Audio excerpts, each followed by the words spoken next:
শুভ সকাল বন্ধুরা। আজ 27 জুন শনিবার। আজকের সকালের বরাক তথা সমগ্র আসামের গুরুত্বপূর্ণ খবরগুলি হলো: রেশন কার্ডে বিনামূল্যে চাল বিতরণ নিয়ে এবার নতুন নিয়ম।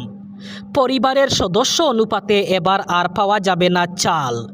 কর্তন হতে পারে রেশন কার্ডে চাল পাওয়ার পরিমাণ। পরিবারে 5 জনের অধিক সদস্য থাকলেও আর 35 কেজি চাল পাওয়া যাবে না। আগে 5 জনের কম সদস্য থাকলেও পেয়েছিলেন 35 কেজি চাল। এবার থেকে আর প্রতিটি পরিবার লাভ করবে না 35 কেজি চাল। অন্তোদয় অন্ন যোজনার নিয়ম অনুযায়ী নতুন ঘোষণা করা হয়েছে। প্রতিটি পরিবারকে সর্বোচ্চ 35 কিলোগ্রাম করে চাল দেওয়া হবে, এর চেয়ে বেশি দেওয়া হবে না।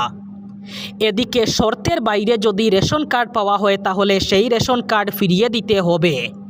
এর জন্য মানতে হবে 3টি বিশেষ নিয়ম। গড়ে যদি 4 চাকার বাহন থাকে তাহলে আপনার রেশন কার্ড বাতিল হয়ে যাবে। সরকারি চাকরি থাকা পরিবারও রেশন কার্ড আর পাবেন না। সেই সাথে আয়কর অথবা ইনকাম ট্যাক্স দেওয়া পরিবার রেশন কার্ড পাবেন না। সমগ্র বিশ্বজুড়ে ধর্মীয় জনসংখ্যার বৃহৎ পরিবর্তন। খুব শীঘ্রই বিশ্বের সর্ববৃহৎ ধর্ম হয়ে উঠবে ইসলাম।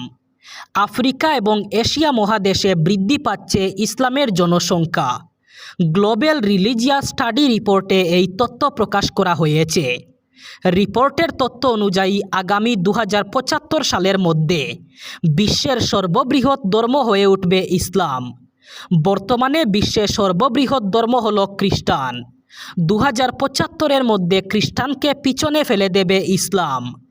আফ্রিকা এবং এশিয়ায় খুব দ্রুত গতিতে বৃদ্ধি পাচ্ছে ইসলামের জনসংখ্যা। বিশ্বজুড়ে খ্রিস্টান থেকে দ্বিগুণ গতিতে বাড়ছে ইসলামের জনসংখ্যা। 1 শতাব্দীর মধ্যেই বিশ্বে মুসলমানের জনসংখ্যা 3.4 বিলিয়নে পৌঁছাবে, যেখানে খ্রিস্টান জনসংখ্যা হবে 2.6 বিলিয়ন। এবার নিম্ন অসমে চলবে সর্ববৃহৎ উচ্ছেদ অভিযান। বজালি বরপেটার বেদখলকারীদের বিরুদ্ধে শেষ সতর্কতা। বুলডোজার থেকে রক্ষা পাবেন না কোনো সন্দেহজনক পরিবার। সন্দেহজনক লোকের বিরুদ্ধে এবার নিম্ন অসমে প্রশাসন চালাবে বুলডোজার। 1000 2000 নয়, একসঙ্গে 22,000 বিঘা জমিতে চলবে প্রশাসনের বুলডোজার। বরপেটা বজালির সন্দেহজনক লোকের বিপদ নিশ্চিত। 100 বিঘা পুকুর, ফিশারি এবং সুপারির বাগানে সন্দেহজনক লোকের দখল অবস্থায় রয়েছে জমি। বরপেটা বজালির সীমান্তে কাবইমারির রিজার্ভে এবার অবাধ বেদখল। উচ্ছেদ হওয়া জমিতে গড়ে তোলা হবে মেডিকেল কলেজ, সরকারি কলেজ এবং সরকারি প্রকল্প। এবার সর্ববৃহৎ উচ্ছেদ নিয়ে এই মন্তব্য করেছেন বিধায়ক ধর্মেশ্বর রায়। ইউরোপের অন্যতম কড়া অভিবাসন নীতির দেশ ডেনমার্ক এবার আরও এক ধাপ কঠোর হওয়ার ইঙ্গিত দিল। দেশটিতে ইসলামিক জীবনযাত্রার প্রভাব অথবা ইসলামাইজেশন রুখতে এবার দেশ জুড়ে মসজিদের মাইকে আজান দেওয়ার উপর সম্পূর্ণ নিষেধাজ্ঞা জারির পরিকল্পনা পুনরুজ্জীবিত করছে ডেনিশ সরকার। দেশটির কণ্ঠরপন্থী অভিবাসন মন্ত্রী মর্টেন বটসকবের সাম্প্রতিক এক বিস্ফোরক মন্তব্যকে কেন্দ্র করে নতুন করে শুরু হয়েছে তীব্র বিতর্ক। ব্রিটিশ সংবাদ মাধ্যম দ্য ডেইলি মেইলের প্রতিবেদন অনুযায়ী ডেনিশ সংবাদ সংস্থা রিটজাউকে দেওয়া এক সাক্ষাৎকারে ডেনমার্কের সোশ্যাল ডেমোক্রেটস পার্টির এই বামপন্থী নেতা অত্যন্ত কড়া ভাষায় নিজের অবস্থান স্পষ্ট করেছেন। তিনি বলেন, ডেনমার্কের আকাশে আজানের ধ্বনি প্রতিদ্বন্দ্বিত হতে দেওয়া যাবে না। তার মতে দেশের কিছু কিছু অংশ দেখে মনে হয় যেন কেউ পাকিস্তানের রাজধানী ইসলামাবাদের কোনো শহরতলিতে এসে পড়েছেন। নিট সহ বিভিন্ন পরীক্ষায় বারবার অনিয়ম ধরা পড়ছে। এটি বড়সড় প্রাতিষ্ঠানিক ব্যর্থতা ছাড়া কিছুই নয়। এমনই ভাষায় কেন্দ্রের বিজেপি সরকারের বিরুদ্ধে তোপ দাগল কংগ্রেস। একই সঙ্গে বিক্ষোভকারী পড়ুয়াদের সন্ত্রাসবাদী বলায় কেন্দ্রীয় শিক্ষামন্ত্রী ধর্মেন্দ্র প্রধানের ইস্তফার দাবি তুলেছেন কংগ্রেস নেতা রাহুল গান্ধী। নয়াদিল্লিতে ছাত্র কি গুঞ্জ কর্মসূচির সূচনা হয়। পরীক্ষায় অনিয়ম সহ বিভিন্ন ইস্যুতে পড়ুয়াদের মতামত জানতে এই কর্মসূচি নেয় কংগ্রেস। সূচনা অনুষ্ঠানে উপস্থিত ছিলেন অসম প্রদেশ কংগ্রেস কমিটির সভাপতি Gaurav Gogoi. National students union of India আয়োজিত সাংবাদিক সম্মেলনকে কেন্দ্র করে কেন্দ্রকে এক হাত নেন কংগ্রেস সাংসদ। গৌরব বলেন, ভারতের পড়ুয়াদের বিশ্বাস ভেঙে গেছে। এগুলো ভেঙে যাওয়া স্বপ্নের দায়িত্ব কে নেবে? অবিচার তো হয়ে থাকলে কাউকে তো দায়িত্ব নিতেই হবে। তিনি বলেন, এটা প্রাতিষ্ঠানিক ব্যর্থতা। এর জেরে দেশের যুব সমাজ এগোতে পারছে না, দেশের অগ্রগতি থমকে যাচ্ছে। দীর্ঘ প্রায় 2 বছরের বিধিনিষেধের পর বাংলাদেশের নাগরিকদের জন্য আবার পর্যটন ভিসা চালুর কথা ঘোষণা করল ভারত সরকার। আগামীকাল 28 জুন রবিবার থেকে বাংলাদেশিদের জন্য পর্যটন ভিসা প্রদান প্রক্রিয়া আবার শুরু হবে। 2 প্রতিবেশী দেশের সম্পর্ককে আরও স্বাভাবিক এবং গতিশীল করার লক্ষ্যে এই সিদ্ধান্ত নেওয়া হয়েছে।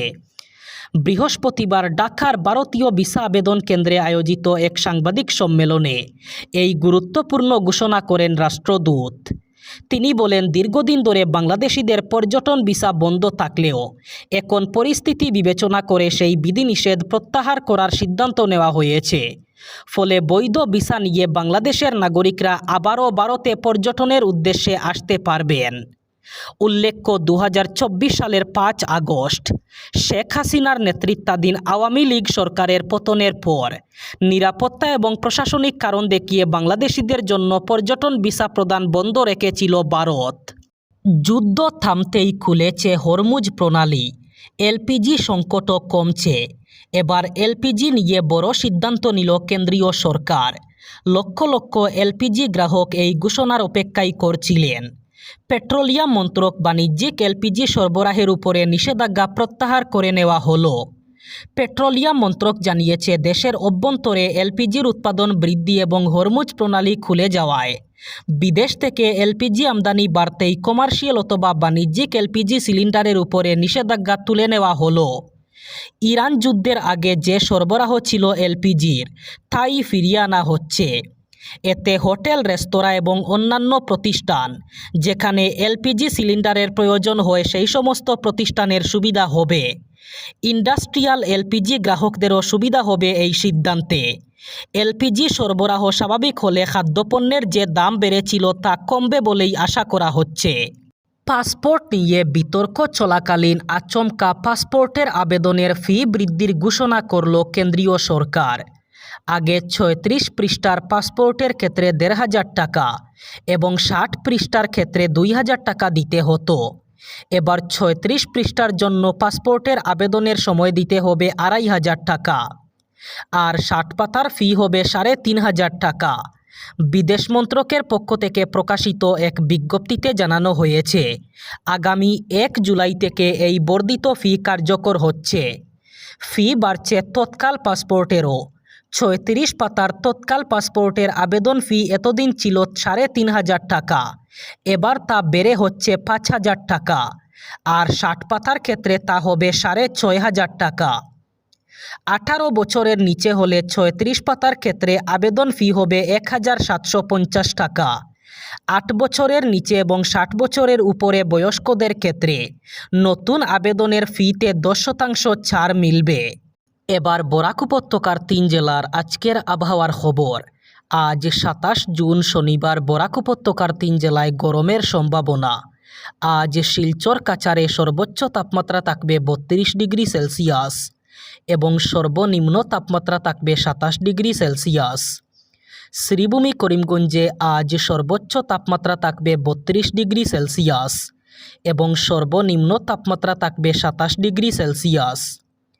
একইভাবে হাইলাকান্দি জেলায়ও আজ সর্বোচ্চ তাপমাত্রা থাকবে 32 ডিগ্রি সেলসিয়াস এবং সর্বনিম্ন তাপমাত্রা থাকবে 27 ডিগ্রি সেলসিয়াস। এই ছিল আজকের সকালের গুরুত্বপূর্ণ খবরগুলি। ভিডিওটি অবশ্যই লাইক করবেন এবং চ্যানেলটি সাবস্ক্রাইব করবেন।